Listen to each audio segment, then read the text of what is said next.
And these signs shall follow them that believe in my name. Shall they cast out demons? They shall speak with new tongues. 17, verse 18.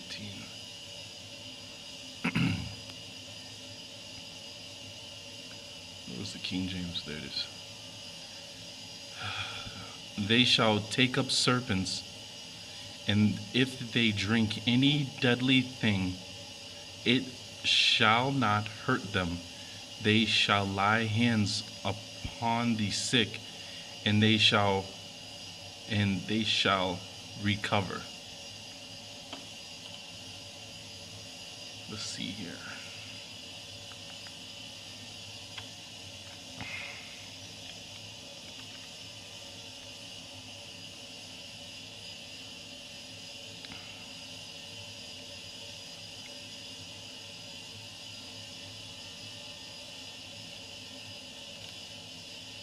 No, BB King, baby.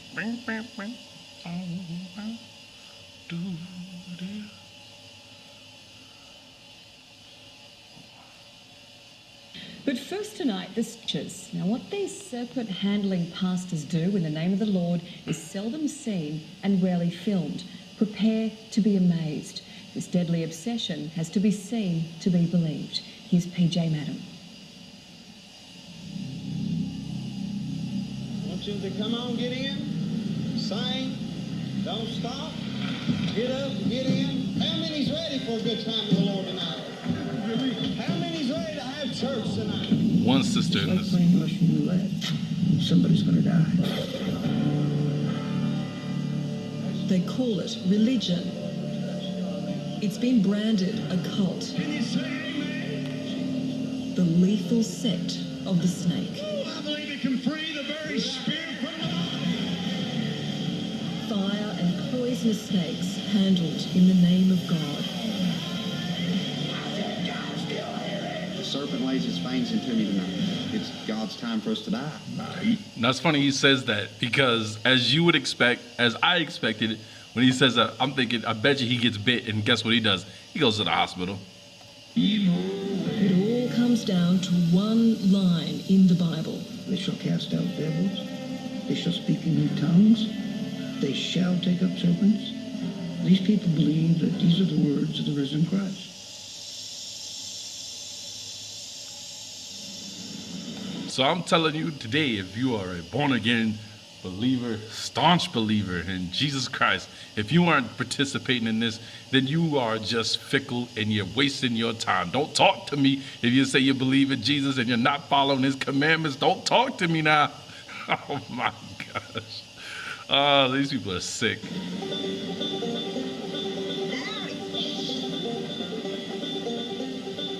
I'm in La Follette in Tennessee, deep in the Bible Belt of America's South.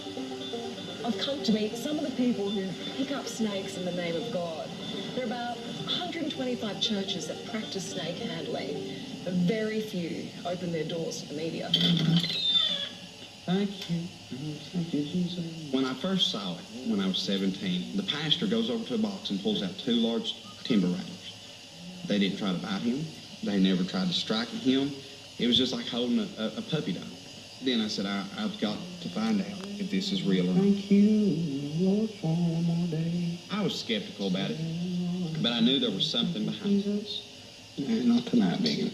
You know, I said, okay, God, move on me and let me do it. I was desiring to do that. And this is what I do when I get them ready. I just sort of meditate. It sounds like you're confused right there. You're telling your God, will help you to do this, but yeah, it's Jesus that gave you the commandment to do it. Get it straight. Get it straight already. Jesus and God are not the same deities. Have you not read anything by Marcion of Sinoke? Sing, feel good, The Lord began to move. All right, that's right, because Christianity in the South is some sort of occult brainwashing where you go to these churches and you do everything that they tell you to do. You read everything they tell you to read. You don't question anything. And if you leave the South and you come back with any questions, oh my gosh, Mel's gone and joined in the cult, he's just coming back talking crazy. The people in the Bible black? What is this Amos 9 and 7 stuff? Oh my Lord. We're gonna pray for you, Melvin. Well, you're gonna no, don't pray for me. Open up your Bibles and read. No, we gonna pray for you. There ain't no black people in the Bible, except for that dude that Paul went and spoke to, because he was just spreading the good news to everyone. He just wasn't discriminating. But there ain't no important black people in the Bible. You're just stretching the truth. What's all that you talking about? Song of Solomon, chapter 5, verse 11, saying that his people got what? Black hair and gold locks. That's obviously a blondie, right? Gold locks mean blondie. Who cares about the black hair? Who cares about people on the Solomon Islands? I just get so freaking frustrated trying to talk to people that don't want to listen, don't even want to learn, don't even want to look into it. Oh no, I got my Jesus, I'm good. You just keep on going now. Can't wait till stuff starts going down. That's gonna be my proverbial middle finger when it goes down. And I stepped down to where the box was at. I lifted the lid. I reached past the first two. I got the biggest one out. I cradled it in my arms. I put it back in the box, shut the lid. And that was my first time handling a serpent.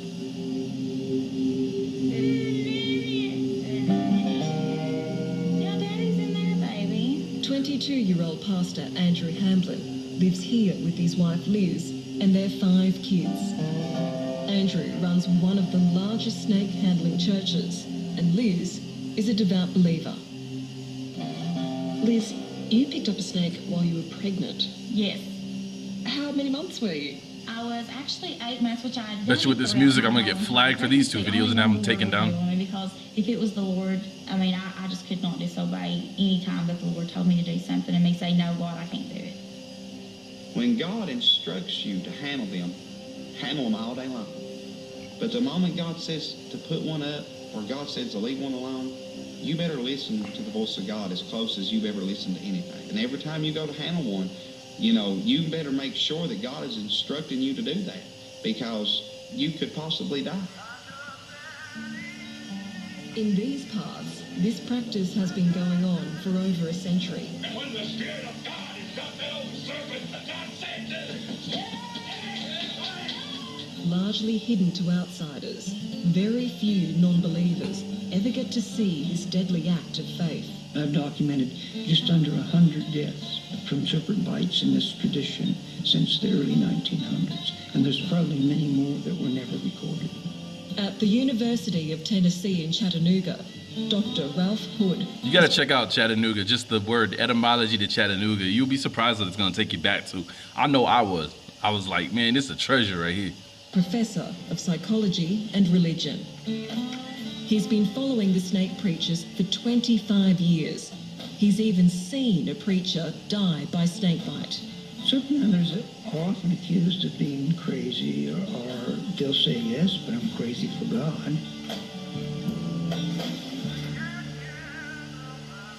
If you ask them why you take this literally, they said simply because we're obedient to the Lord. And the Bible clearly says they shall take up serpents. Few people are as obedient to God as Pastor Jamie Coots and his wife Linda.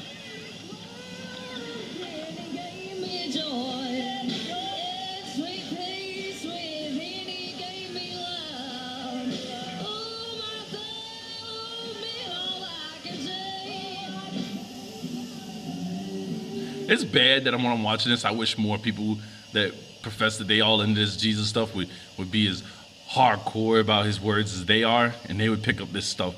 And then, so we can use it as so we can use you as an example. What happens when you follow the words of Jesus to the letter of the law? Just saying, that's all. Here, like all the snake handling churches, there's one strict rule. You can't pick up a snake until God moves you to do it. God speaks to you. It's either to take a serpent up or to handle fire. It's a wonderful feeling, the most happiest you'll ever be, and it's just... You know, that's another thing. Every time they switch to start saying, oh, God tells us this, when it's Jesus in their New Testament that tells them that, I don't know why, but something in me just wishes I was there so I could just cold cock some people right in the middle of their big fat mouths and just tell them, oh, God told me to do it. God told me to do it. Beautiful thing knowing that you're that close with God. Pastor Coots's church is across the border from Tennessee in Kentucky. He comes from a long line of snake handlers, 4 generations of his family. Jamie picked up his first snake when he was 20. It was just a peace and a calm that just come over me, and yet an overwhelming joy that God had counted me worthy to let me do that. From He that said, moment on, what did they say, he was 4 convinced. generations? 4 generations of them been doing that? Funny. That's, to me, what she just said is there's been 4 generations of wasted sperm. And then he was really bitten. It was 1993. He and Linda were now married and had 2 children. I thought, Lord God, he's going to die and leave me with these 2 kids to raise them. A rattler bit me right here on the back of the arm. Just the pain, the swelling of the arm, my face, I don't know, my skin felt like there was just bugs crawling all over it. The nerves was just going crazy. In Snake my bite. face. Jamie survived, and his children are now carrying on the family tradition. That's daughter Trina. And there, with the butane torch, is son Cody. When he's not playing, Put that in your eye. he's handling snakes. To see Cody or Trina either one take up a serpent, I know that I have done my job as far as training them up in what we believe. We're 2 hours out of town, on our way to a place Andrew Hamblin calls the home of the Copperheads. We're almost to the spot. Yeah, we're hoping there's a rattler here today. How many do you hope to find? It's untold how many we'll find. We find a nest and unearth not 1, 3. but 10 snakes, Copperhead. 9 copperheads, Oh, we got a blowing viper. and this rare blowing viper These are very rare. in the middle. Or you know what'd be awesome? If I go to Australia and get the Australian king snake, right? And I do like all these other people have done, where you just bring in animals to this country that destroy the ecosystem. If I bring in the Australian king snake, right? Who's a carnivore, right? This snake eats other snakes. Oh, what would they do when this thing comes around and starts eating all their snakes and they have no more snakes to pick up? Then how are you gonna follow Jesus? How will you follow Jesus? You'll have to pick up a different God because there won't be no more poisonous snakes. Oh man, I wish you would bring in a python, one of those good 15 feet of ones. laying eggs. It just had an egg, yeah, no wonder it's angry. So you don't keep the females? No, we don't keep females. Females go back up underneath the rock. I want you to come on, get in, sing, obey the Lord. Once the snakes are caught, it's time to preach. It's highly charged and highly illegal. How many's ready for a good time in the Lord tonight? How many's ready to have church tonight? Look at that. Is that alcohol back there? Is that alcohol? Time to preach. It's highly charged and highly illegal. How many's ready for That looks like in the a Lord tonight? liquor bottle. How many's ready to have church tonight? I'd like to hear another amen or 2 on that. Amen. Come on, children, get in, obey the Lord. 99% of the time in the southern states, you know, the law of God outweighs the law of man. Whenever they make a law that says you can't take up serpents, you know, or it goes against religious freedom, that's why I say, hey, listen, I do all these other crazy laws you tell me to do, but this law here is going against what my God has told me to do, so I'm going to do what God tells me to do. Y'all just go on about your business. Will anything stop you? There ain't but one thing that would probably stop me from doing what I do, and that's death itself. Oh, that didn't stop you because, I'll get to it. But I'm so glad when he saved me, Brother Paul Gray. He gave me something I can feel. Come on, somebody. What does it feel like, though? Is there a physical transformation that you can tell? There is a physical feeling. I mean, it just feels, I can't explain, it's like a churning in your stomach, and it just, you can feel it. It's like every hair on your arms and body, all your hair just stands on end, it feels like. I mean, it's a powerful thing. This is a dangerous religion, and it's a deadly religion. We have seen brothers and sisters that we love dearly die from serpent bites. And it's just not something you play with. That's stupid because every last one of you are playing with it. My, They're not accidents. You know, snake bites are not accidents. They're mistakes. And you're going to suffer the consequences from it. was it the albino cobra? Is the head curator at South Dakota's Reptile Gardens, the largest reptile zoo in the world. Everyone wants to know, what does a snake bite feel like? I've been bitten one time by a small rattlesnake. The best way I've come up to describe that is basically to go ahead and light your hand on fire. And then every time your heart beats, take a hammer and put the fire out. And do that for several weeks or months. There's some snake bites that produce bleeding out of the eyes, the nose, the gum lines, all the other areas that are even less pleasant. So snake bite it's best. The best way to learn about snake bite is through experience, someone else's.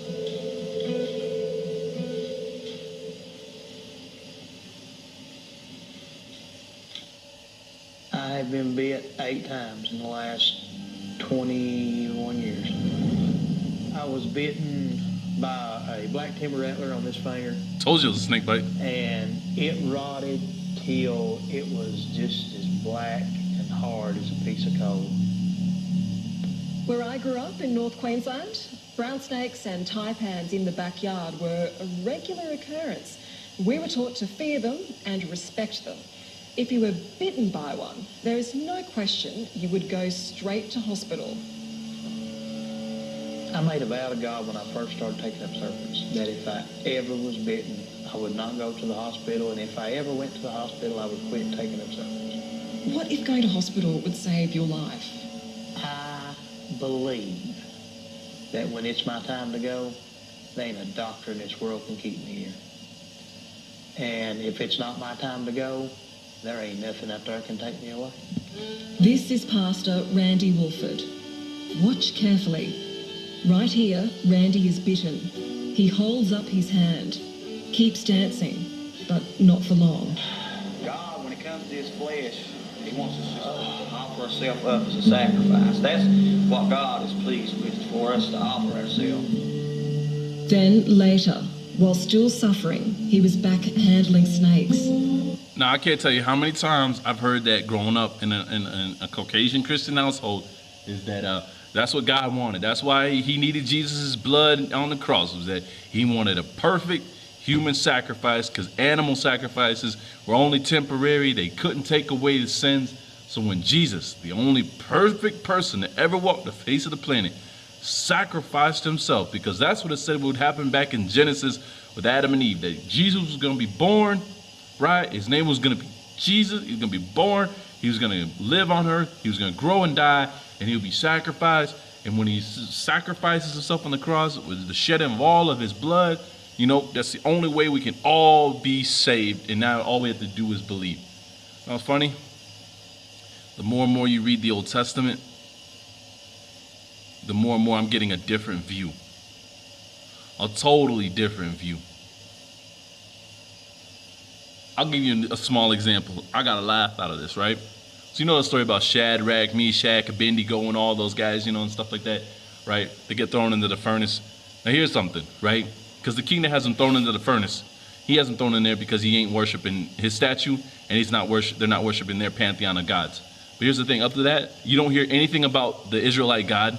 You don't hear anything about, you know, they're doing, you know, that he knew about it, their God, or knows about their God, all right? He throws them in there, and then all of a sudden he sees miraculously there's 4 men in the fire, but he says the other man looks like the Son of God. What I'm getting to it is that they don't give you any inkling that he would even known what the Son of God was supposed to look like or what he looked like. It was just this amazing, we have an opportunity to throw Jesus in the Old Testament. Bam, we'll do that. We don't even know if it was the Lord's angel, right? Malach. We don't even know if it was the Creator himself from Genesis that Adam and Eve knew, or that Abraham got to speak to. We just know that all of a sudden the Son of God's right there. Then the question you got to ask yourself, where is he in the rest of the Old Testament? We don't hear about him in heaven. We don't hear about him in the book of Job. You don't hear about him in Deuteronomy. or Leviticus. All of a sudden, this king of the Babylonians, he just all of a sudden miraculously knows who the Son of God is, what he looks like, and all that stuff. But yet somehow later on throughout the chapters, this king's being set aside what? To be the servant of the Creator, and not the Son of God.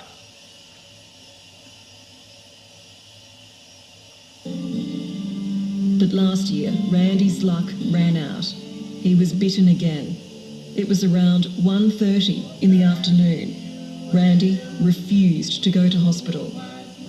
By 10:30 that night, he was dead. He was Andrew's best friend. Called his wife. His wife told me she wanted me to help out with the funeral, help preach the funeral, and told me that she wanted me to bring snakes to the funeral because that's what Randy wanted us to go in, handle serpents. There's still some of us that's willing that if a serpent lays its fangs into me tonight, it's God's time for us to die. We're willing to die. Not surprisingly, Andrew has also been bitten. 3 years ago, when he was 19, a rattlesnake struck. But rather than refuse medical treatment, Andrew went to hospital. I wasn't afraid of dying. Did you hear that? He went to the hospital. Afraid I was. What did he say back here? I want you to come on, get in, sing, don't stop, get up, get in. How many's ready for a good time with the Lord tonight? How many's ready to have church tonight? It's like playing Russian roulette. Somebody's going to die. They call it religion. It's been branded a cult. Can you say amen? The lethal sect of the snake. Oh, I believe it can free the very spirit from the body. Fire and poisonous snakes handled in the name of God. The serpent lays his fangs into me tonight. It's God's time for us to die. It all comes down. So I just thought that was worth sharing. I think it's a bunch of BS. But, if you're a hardcore, literally a believer in Jesus and you want to be obedient to his every word, pick up snakes and drink poison. That's all I got to say. Good riddance.